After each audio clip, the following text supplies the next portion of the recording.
Afternoon, Mr. Bayer. See, the sun's out. Let's get the shades on.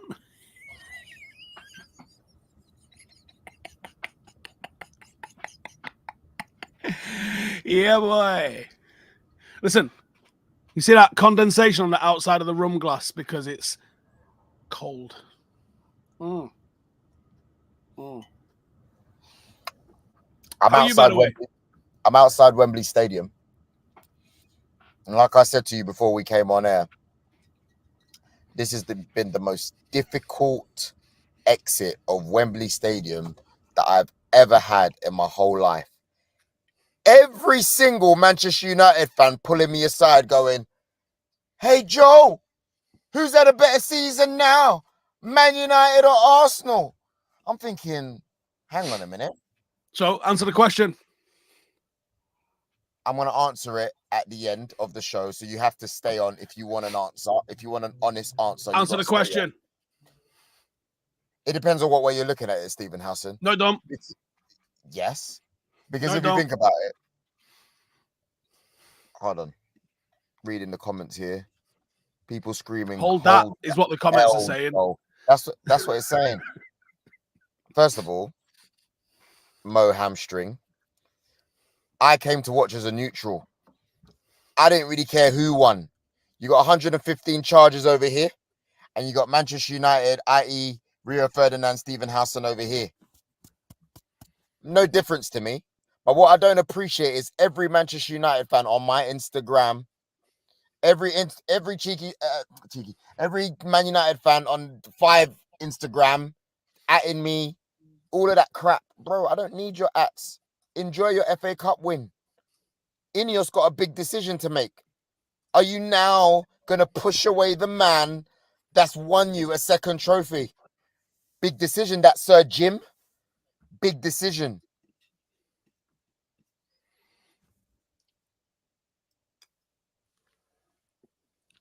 So in all that waffle, who's had a better season? Look, let's take it this way. We are, shout out to all right, I'll roll it back. I'll ask you some straightforward questions. Yeah, like they do with the lie detector test. Is your name Joel Bayer? Yes.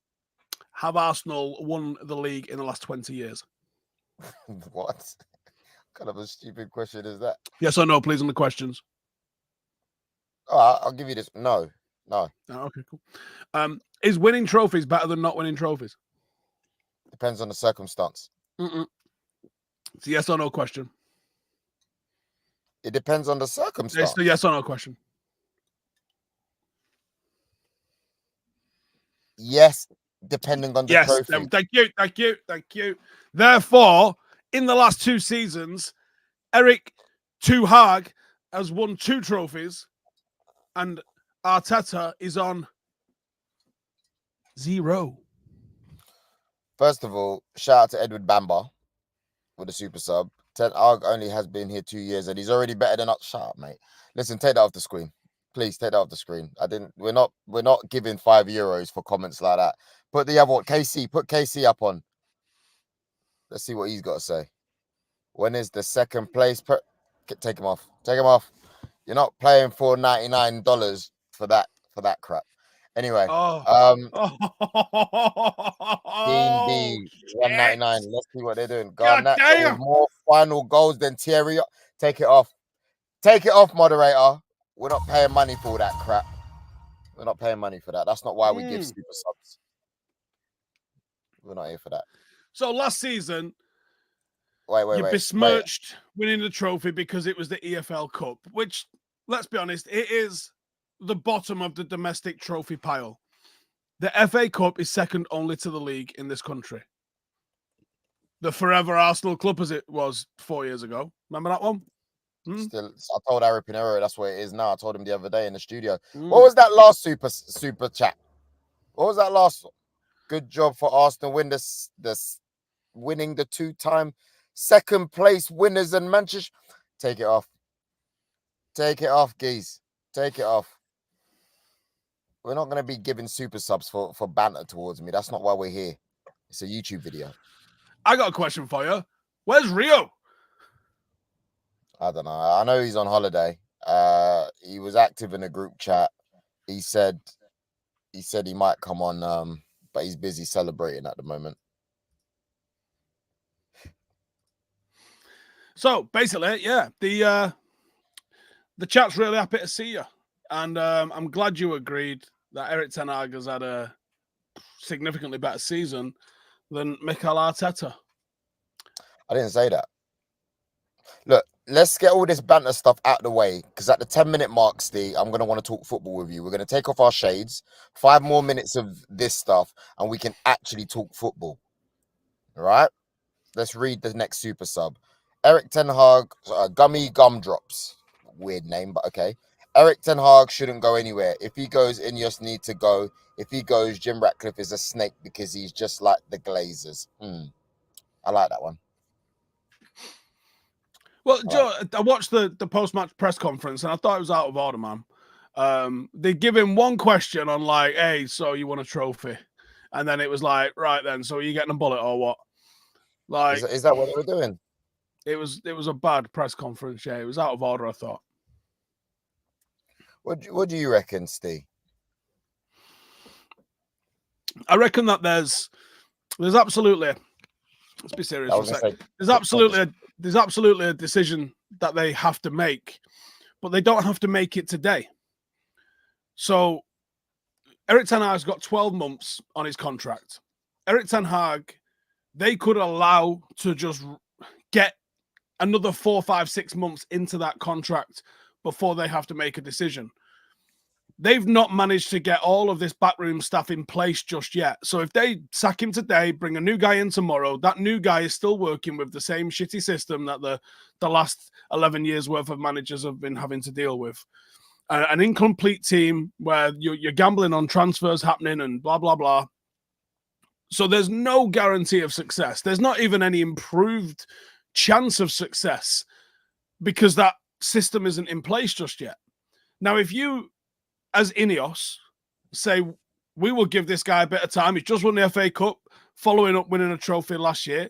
Not many managers do back-to-back trophies. You wouldn't know, so don't worry about it. If we bring him in, a new guy in, the second we get kicked out of the FA Cup by whoever, people are going to be like, ten Hag got to 2 FA Cup finals. Literally lost 1 FA Cup game in 2 years. Okay. The second they appoint a new guy, the clock starts ticking on their decision. They can kick that decision down the road 5 or 6 months, see how the summer goes in terms of transfers. Did they get all of their targets? Okay. That might change the expectation that's on Ten Hag for next season. If it works, you look great. If it don't work, well, then you can sack him. But you then waited until you make that decision to start the clock ticking on your decision. Because if they start the clock on their decision tomorrow, let's say they appoint Tuchel or Poch or McKenna or fucking Gareth Southgate or whoever they appoint, then people are already judging that decision. And the second he doesn't win a trophy next season or whatever happens, Ineos are getting it in the neck over getting rid of Ten Hag. So I think you don't need to make the decision. He's only got 12 months on his contract. It's not like he's sitting on a 6-year deal, and you've got to figure out what to do with him. He's got in 12 months, whether if he wins the league or whatever, you can just let him go because he doesn't have a contract beyond that. Now, it'd be daft, obviously, if he did deliver the title to be able to do that. And he's probably not going to do that. It was bad this year. There was a lot of losses this year, but it was good last year. And we've seen when he gets his first choice defense, we look pretty good. You know what, Steve? Someone needs to clip this up because I'm not going to say this often. You are 100% right. And I am not even bantering, all jokes aside. I just think it's first of all, it's disrespectful what you said about the press conference. I haven't seen it myself. And I just think, wow, give the guy some time. I just need to pause here. There's a guy called Flex in the comments, not that one. He said, Steve-O, your mind has changed so quickly after the cup win. You've been saying Ten Hag all season has to go. I actually haven't said he has to go once, our kid. Not once. Because I don't believe he does have to go. Over the last week or so, with all the leaks coming out, I said I think he might go. Yeah, but I never felt it was the right decision. To be honest with you, even myself, looking at United from the outside, I've always thought, what's the point? You're just going to restart the same cycle over and over again. And look, you'll know more about Kieran McKenna than I do. We probably know the same about Poch or whatever, or Tuchel, but really and truly, exactly what you said, you're just restarting over and over again. Whereas you can hang tight with a manager that's taken you through rubbish, but delivered you two trophies, man. And arguably, the second one he's delivered is way harder than the one he delivered last year, because I was mocking you guys because I said the run was rubbish. But this time, you've had to beat Liverpool. You've had to beat City. And he's shown in the big games, even when you played against us the other day at Old Trafford, yes, we beat you and you had injuries galore, but you could see some sort of fight there. The guy has been able to at least keep some sort of discipline the majority of the time. If Ineos make a decision they don't have to make, they might regret it. They have to get it spot on.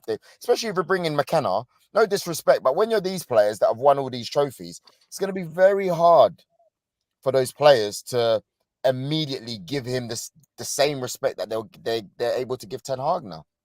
Mm. So yeah, listen, McKenna's had an excellent start to his coaching career.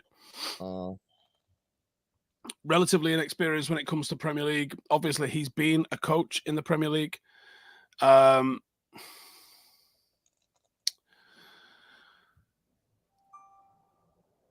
It's a gamble, but so would Poch be.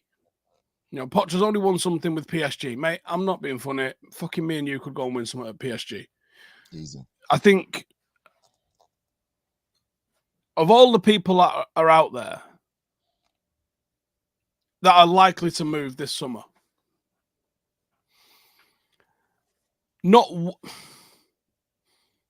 only De Zerbi would I be a little excited about, and it's not necessarily even way above him. Like, I think he's probably on par with him, maybe. A little bit more obvious in terms of what he coaches, but you know, we've got a guy here that's just won something, and you know, that was the stick that Ollie got beaten with. He came second and he came third, and he got to a couple of finals, but he didn't win anything. That was what people was beating him with.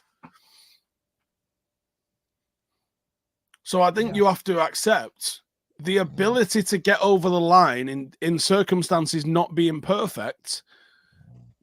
I think you have to give him some praise for that. Yeah, no, honestly, and I kind of feel sorry for the guy a little bit. I know we do all the banter stuff on 5. I know we do, but I have to be real. If Mikel Arteta had those amount of injuries that you guys had, I don't know if we would win the FA Cup.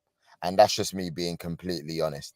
And you know, I've said a bunch of stuff about Mikel in the past. We're not going to go into that. I've said a few stuff.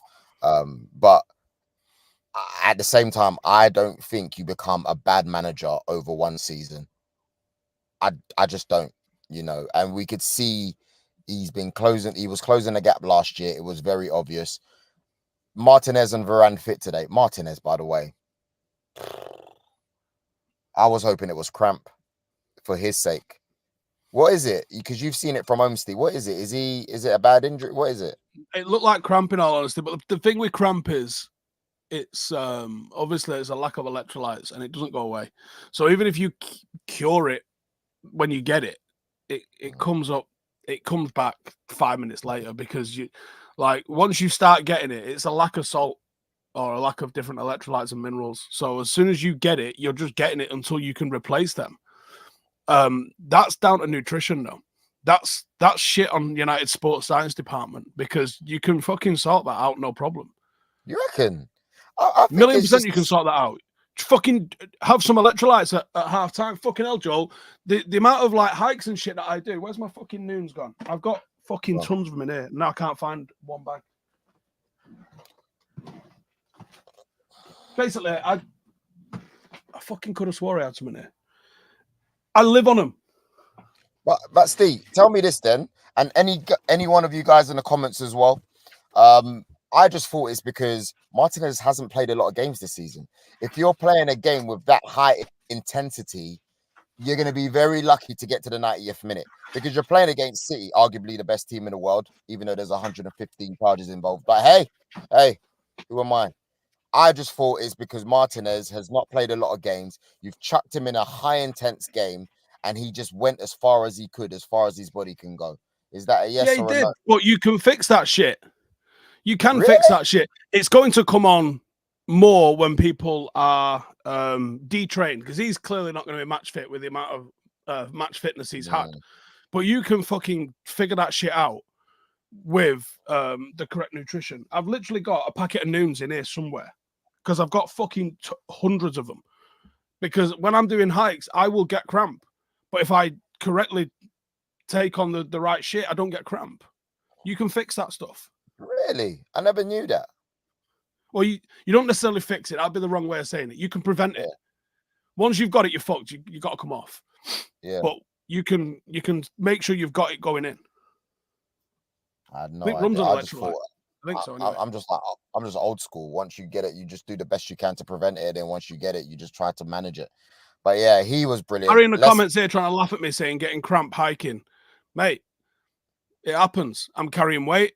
I'm doing the fan dance. I'm doing Paris 10. I'm trying to go at speed. It goes. Let's analyze some of these players, Steve. Onana, besides the goal, he kept you in it. I thought, yeah, this is. I said this on Paddock earlier. Goalkeepers can have like 8 magical moments in a game and one mistake, and that one mistake is what people want to talk about. And strikers can miss 8 chances and score 1, and that's all people want to talk about. That's just the curse of being a goalkeeper, I guess. But yeah, I thought Onana had some excellent saves. I think he's been pretty good over the course of the season, and I can't wait to see us utilize his ball playing abilities a little bit more the second we get the opportunity to. Since AFCON, he's been tops. I'm not even gonna lie to you. Like since AFCON and the little run-in he had with Eto in Africa or whatever it was, he's come back, and I thought, was Stephen Howson right? He's also faced pretty much the most amount of shots outside of Sheffield United in the league. He's had a lot of trade. Yeah, we haven't really given him a fucking fair shake, and we've still got the 5th best clean sheet record in the league. He's what's crazy? How many defensive centre back pairings has he played with this season? 1,400.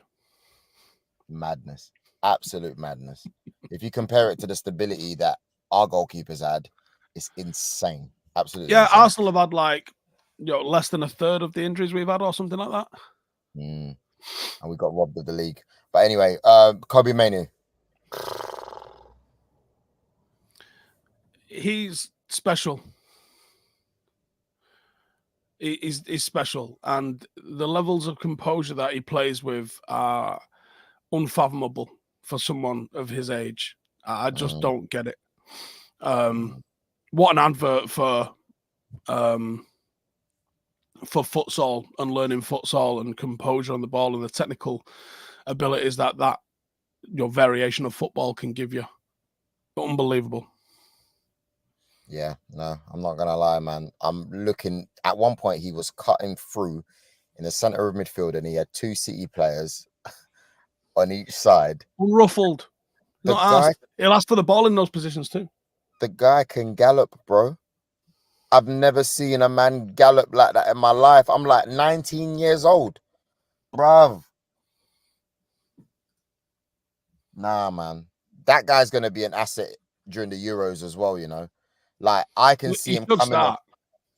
Well, no one's going to agree with me. Everyone's sitting here saying you got to play Foden, Bellingham, and Rice. I think he brings a bit of balance and actually a bit of composure to that middle. Steve, we've watched major tournaments for many years, right? We're not as young as people think. I'll take it back to 1998. I know you've watched tournaments longer than me. Do you remember David Beckham wasn't starting that tournament? It was actually Darren Anderton that was playing ahead. We've seen. Was that the first game? Yeah, and then he brings me in for the Colombia game. And then after that, David Beckham never comes out of the team. Same with Michael Owen, really. Remember that one? Michael Owen was a youngster, really, though. Beckham was way more established at that time. Right. But either way, what I'm saying is during tournaments, we see it happen. We've seen players start and then all of a sudden they stay in a team. I won't be surprised if that happens despite the trio that everyone's playing should be playing. Well, he wasn't in the squad when Southgate named his squad. He then was it the Liverpool game happens after the squad's named. Fucking guy's in the squad. After Southgate's gone, oh no, it's not his time. We'll probably call him up for the under-21s. He made it happen. And then he brings him off the bench. He's amazing. And then he starts him and he gets man of the match. Did he get the call up again? Was it because of injury that he got the initial call up? No, it was performance against Liverpool, I think. So you're thinking, right, okay, now he's going to Euros. In 12 months, he's gone from, I think he made it was injury, he made a substitute appearance or something last season. He's gone from starting this season in pre-season, had Declan Rice on a fucking lead in New Jersey, just carrying him around the park, gets injured. Like literally when he got injured, we were saying, oh, I think we might have actually beat Real Madrid. Imagine saying this. We'd actually probably beat Real Madrid if Mainu had been playing. We were saying that in pre-season and we lost him in pre-season. Yeah, he played against Declan Rice as well. And then he gets back into the team and just looks ridiculous. There's a guy in here, could definitely be used. Arsenal Joel says, Steve ain't hiking anywhere. Mate, I got a whole channel of me hiking. If you want to go check that shit out. Put your boots on and come with me. You'll be fucking crying within 20 minutes. I guarantee you. I take me on one of them. Flabber, kid. I take me on one of them one day, mate. Not a Bev. Calm down. Take me on one day for Bants. Honestly, I'll see how long I can last. But yeah, that's Maino. Garnacho for me today. If it's not Where's Maino, Rio? I don't know. He's on holiday. Chilling in his garden. Garnacho, what are you trying to say? Me and Steve are not entertaining you enough. Look at me. I'm outside Wembley, for goodness sake, hiding from Manchester United fans. I ain't even got the cigar with me today. Anyway, Garnacho, top class performance by the kid. Top class. He was such a threat. It was good because Garnacho, I've been critical of Garnacho because I think sometimes his decision making leaves a little bit to be desired and sometimes he can be a little bit selfish. I thought though today he made the right decision more than he didn't make the right decision. Right. And I think that was what was bonus about it. That was what was entertaining to see. Facts. Honestly, even Rashford's goal that was disallowed, you look at everything he did today. Every time he had the ball, yes, Gvardiol's strong and fast and whatnot, but you could feel the panic. And this is me as a neutral, guys. Don't forget, I was hate watching, but I was there thinking, ooh. I was watching the game with the Beta Squad boys today, AJ and Nico and Abs. Just thought I would drop that in there, name drops. Well, Abs obviously from SDS. But yeah, I'm sitting there going, ooh, Garnacho's got the ball. And I didn't feel like he was a young player that's got the ball. I felt like he was a genuine threat. You know, it's not the young boy that's come on and he's going to ruffle some feathers. He was a player just doing what he did on the right-hand side. Don't forget, he usually plays on the left if he can. So for him to go on the right-hand side and cause that amount of problem, I just thought to myself that the balls, bruv. No way. Absolutely. Well, tactically, it was perfect, wasn't it? So United essentially played a bit of a 4-4-2 diamond. You know, Bruno basically sitting on top of midfield allowed you to play a little bit of a midfield free. It was maybe a diamond. It was maybe actually a 4-2-2. But by having Rashford and Garnacho as your outlets and then packing four just behind that into midfield, United hit them with that block around about the halfway line. And then you had that outlet. You know, Rashford was getting no change out of Kyle Walker because he's quick. It's hard work. He worked hard, though. He did work hard, though. I'll give you that. And he was crying in the end, Steve. That made me think that he could be leaving, you know? That's the rumour. The rumour for about a month or so is that he's off somewhere. And, you know, the rumour is that it's PSG to replace Mbappe. It'd be sad to see him go on one hand, but I think he probably does need a change as well, because he's certainly lost the love with the fans a little bit. I mean, I think I've been quite balanced and fair with him, but anytime that you talk about him on social media, the grief that Rashford's getting is outrageous. So I think for his own health and mental well-being, just go somewhere else. Go somewhere and enjoy your football around it, and then see what happens in it. Yeah, he had a good. He could be game, an absolute nightmare in the French league. Oh, bro, can you imagine? Honestly, he will be shredding some of those defenders into pieces, man. Because the level, what people forget, the level after PSG, yeah, and then maybe some of the other 2-3 good teams in the league, and then after that, bro, it's championship, bro. Like it's outrageously low. But saying that, today he worked his socks off. Kyle Walker, you know, you're looking at one of the best right backs ever. You know, if not the best in the Premier League. You can't just outpace him. Nah. You know, Rashford and Garnacho are going to outpace 9 out of 10 fullbacks. But Walker's that 1 in 10 that you're not going to do that to. And he doesn't even have to be level. He can just be a touch behind you and he still gets there. It's fucking impressive. And he's strong. Don't get me wrong, he had a few mishaps. There was one where he caught back, but you could see their defense was rattled.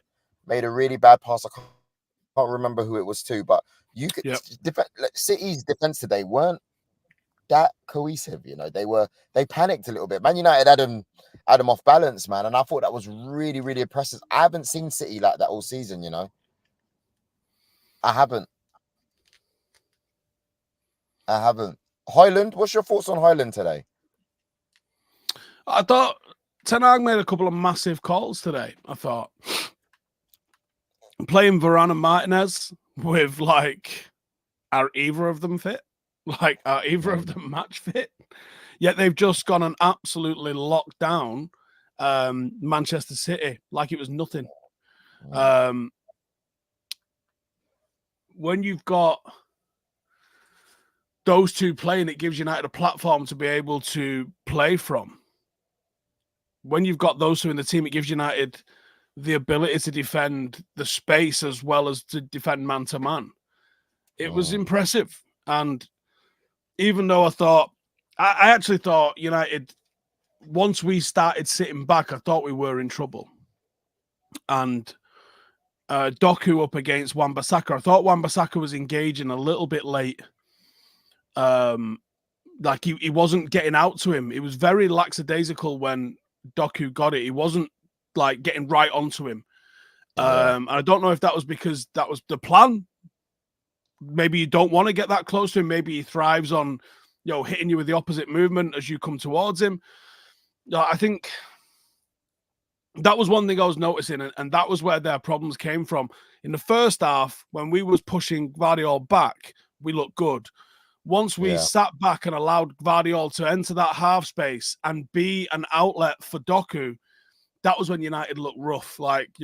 Garnacho's shuttling between trying to double up with Doku to give Wan-Bissaka a chance and then trying to get over to Gvardiol.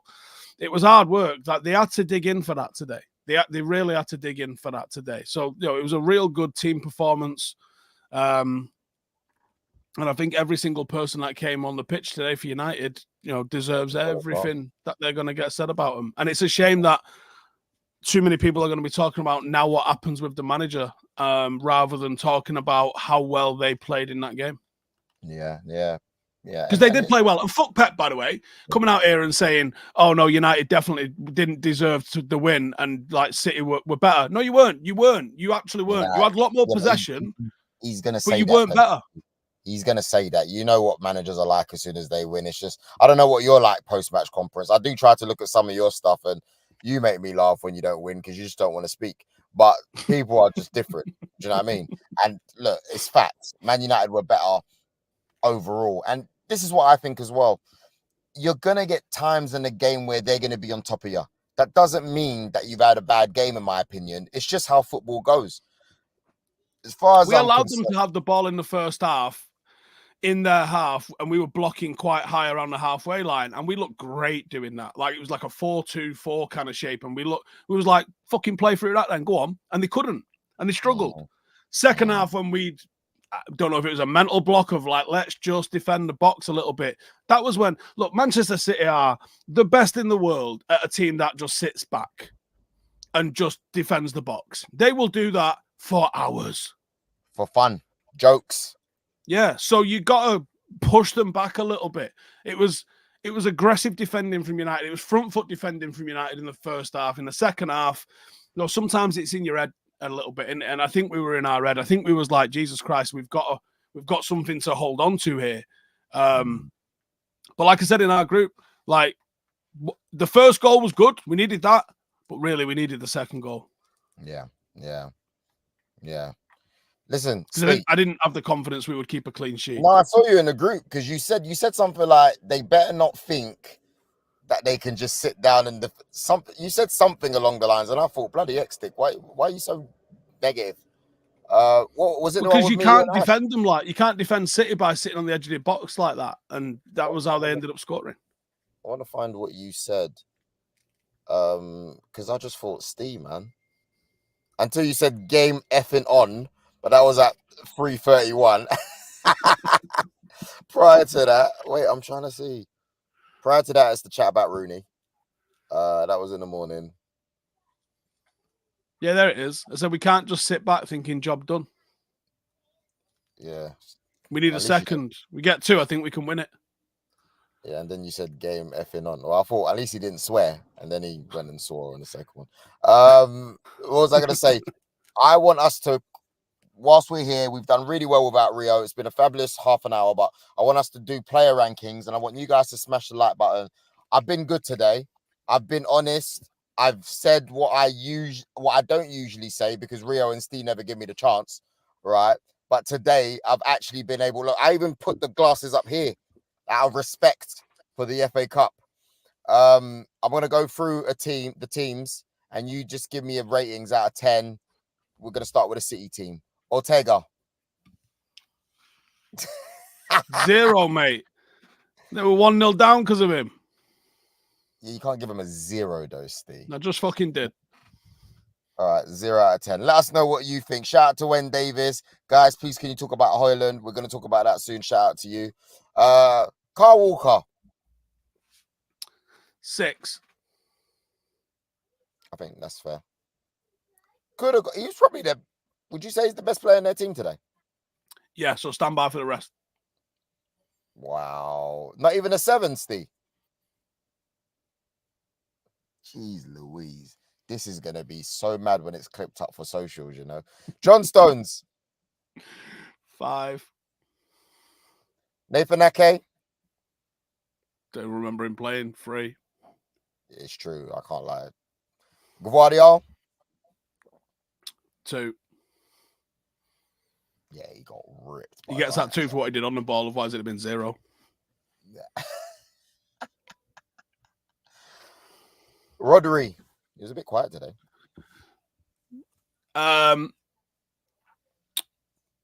4. Kovacic.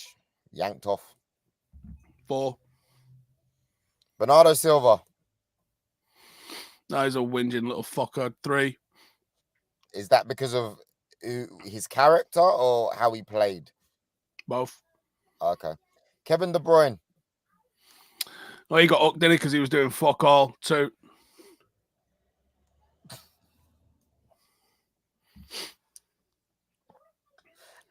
Steve, do you care? Phil Foden. That little chap. 3. Haaland. -1. Where was he today, by the way? All I seen him do was try and win a penalty twice. Diving fuck. That's his game though, isn't it? He doesn't touch the ball and then he gets a goal or 2 and then there you go. Didn't work today. All right. I'm going to forget their subs because I don't think there's... I mean, Alvarez, I think he missed a lot of opportunities. I'll just do those ones. I reckon he gets a 4. Doku, 3. Akanji, 3. I can't really rate him. Anana today. 10. No, you can't do that, Steve. Their goal was his fault. All right, You can't do that. 9.583 recurring. Yeah, you're being unfair. I say you give him a 7 today, a 7.5, just because of the goal. If it's not because of that, he gets an 8 or 9. 9.583 recurring. Aaron Wan-Bissaka. 9.583 recurring. Dallo. 9.583 recurring. Martinez. 9.583 recurring. Varane. 9.583 recurring. Kobe Mainoo. 9.583 recurring. Amrabat. 9.583 recurring. Marcus Rashford. 9.583 recurring. Garnacho. 9.583 recurring. Bruno Fernandes. 9.583 recurring. Scott McTominay. 9.583 recurring. You're definitely lying because Scott McTominay weren't a 9.583 recurring.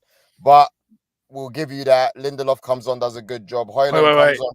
And the manager gets a 9.583 recurring. What does it add up to, audience? Let me know in the comments. Does that mean 10? Is it like in school maths where you round it up to the closest number? I guess that's what it is. Starting 11 plus the manager, 9.583 recurring. Højlund.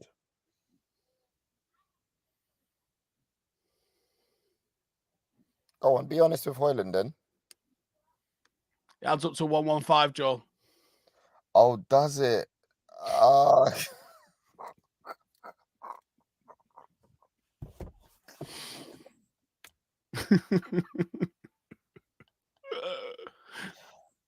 I'm going to use that one. I'm going to use that one day when I'm live with Robbie or something. I'll tell you what, I did get in that chant though. You know what you are. You know what you are. No, is it the bastard? One of them. I just thought, yeah, I'm in on this. I was in on one of them. Those cheats. Stephen Alston, I want to say thank you Premier League got any bollocks now, haven't we, over the summer? And Yeah. actually relegate these cheating bastards all the way to the King Cheshire League. Yeah, they'll probably just come back up though, innit? Take 12 years though. Yeah, it's true. Imagine. Yeah, honestly. Guys, what I Guys, genuinely think will happen, they're going to find them like 50 mil, just like a record amount of money. And how do you find a rich man? if I'm Everton and Nottingham Forest, and I'd go nuts, bro. And then like 25 points, which is more than they've ever done anyone for next season. That's nothing. Anyway, if you're a City fan, unlucky. Both of you enjoy your day tomorrow. Yeah. Massive shout out to everyone who watched. Please press that subscribe button, like button, share button, all the good stuff. I just want to say, if you want to find my answer as to whether Erik ten Hag has had a better season than Mikel Arteta, catch us on Vibe with 5. Have a good one. Of course he has. Of course he has. Yeah. Peace. Cheers, Arch. We're done.